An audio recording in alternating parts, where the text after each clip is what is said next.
Welcome again to my house. This time, we're going to do an overview. Then, after, we're going to do the podcast. Thank you for being here. My life for the Horde.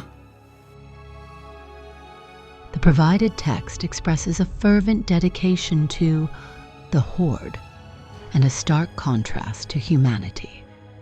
The author, James Ray, the Phantom Texter, extols the virtues of unity, loyalty, and strength within the Horde, highlighting how every aspect of their lives, from birth to death, reinforces this collective. Humans are portrayed as weak, indecisive, and prone to betrayal, motivated by selfish desires rather than communal strength. The text emphasizes the Horde's unwavering commitment to one another, contrasting it with the perceived fickleness and corruption of human society.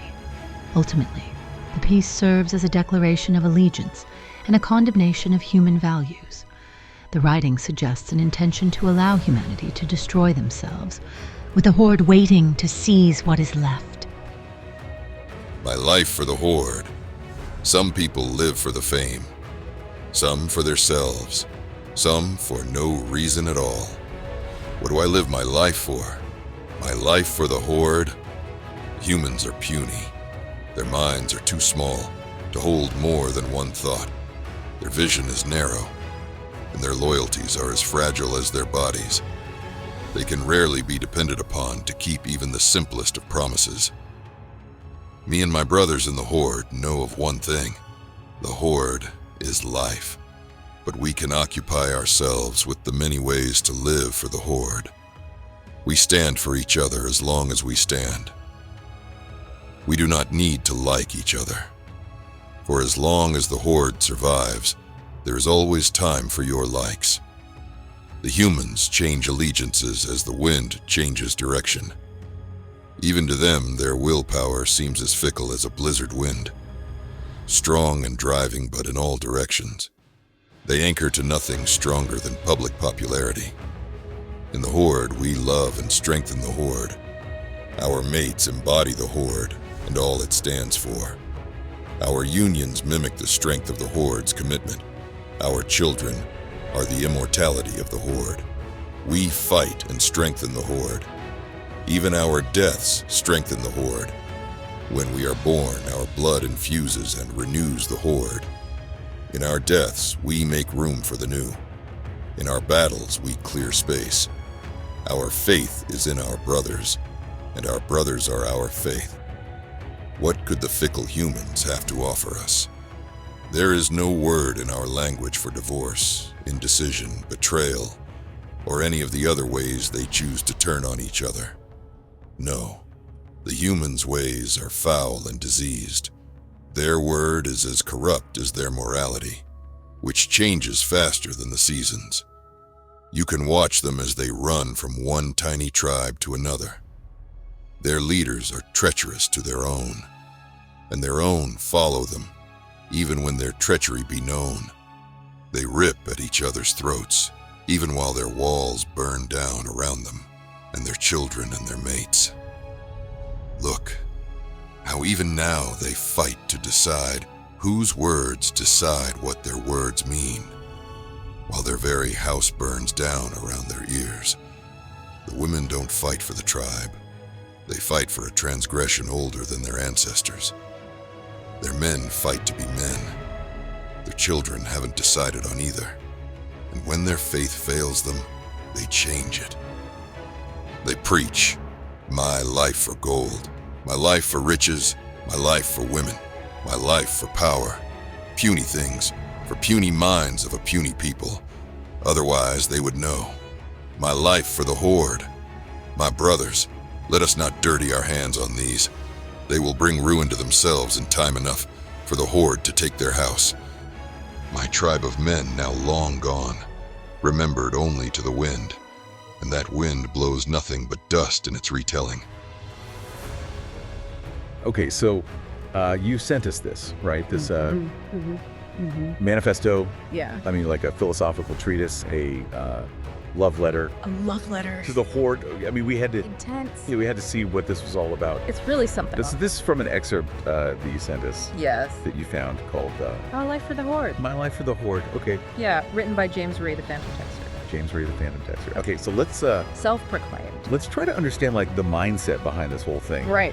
What does the Horde even represent to this guy? Well, I think that's the big question, right? Like, Yeah. what is it about the Horde that is so compelling Yeah. to this author? And I think one of the things that's really interesting here is that the author starts out by sort of setting the stage. Mhm. And the stage is humanity, Oh, okay. right? And this author has a very particular view of humanity, a very dim view, I would say. I mean, I don't know if you got that sense from reading this. Humans are weak, Yeah. fickle, self-serving. They're constantly running from one tiny tribe Right. to another. They're always changing their allegiances. And they're gonna self-destruct. Yeah. Like he says that we're doomed. Doomed to self-destruct. Right. things like Okay. that. So that's the kind of the starting point Yeah, that's for this whole thing. right.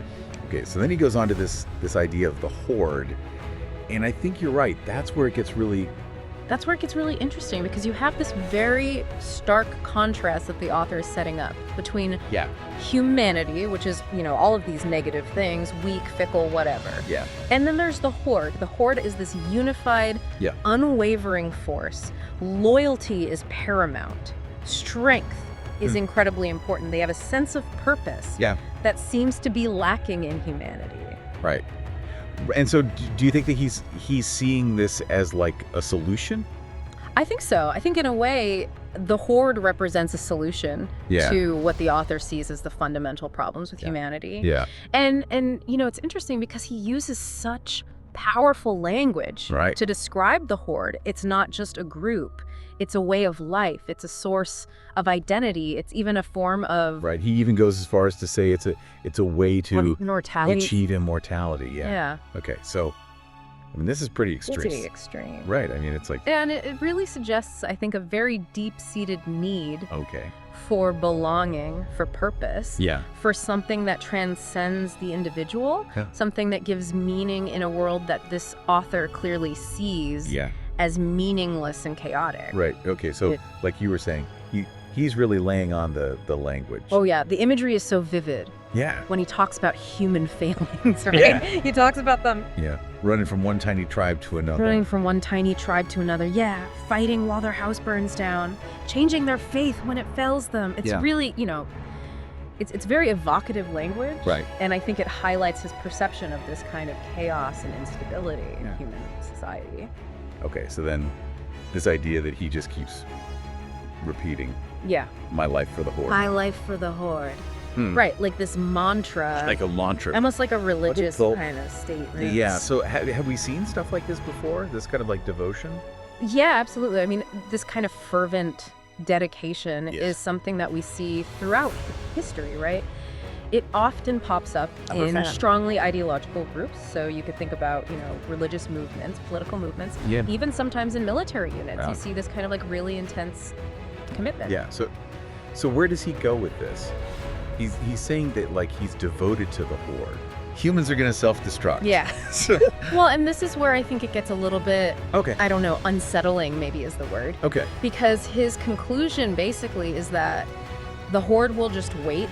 They'll wait for humans to destroy themselves, Oh, wow. and then they will take what's left. So it's like a survival of the fittest. Right, exactly. And it makes you wonder, is this a realistic prediction? Yeah. Or is it just wishful thinking? Yeah. Is this just him projecting his own kind of disdain for humanity onto the world Right. and saying, well, they're going to destroy themselves, and then the Horde will inherit the earth?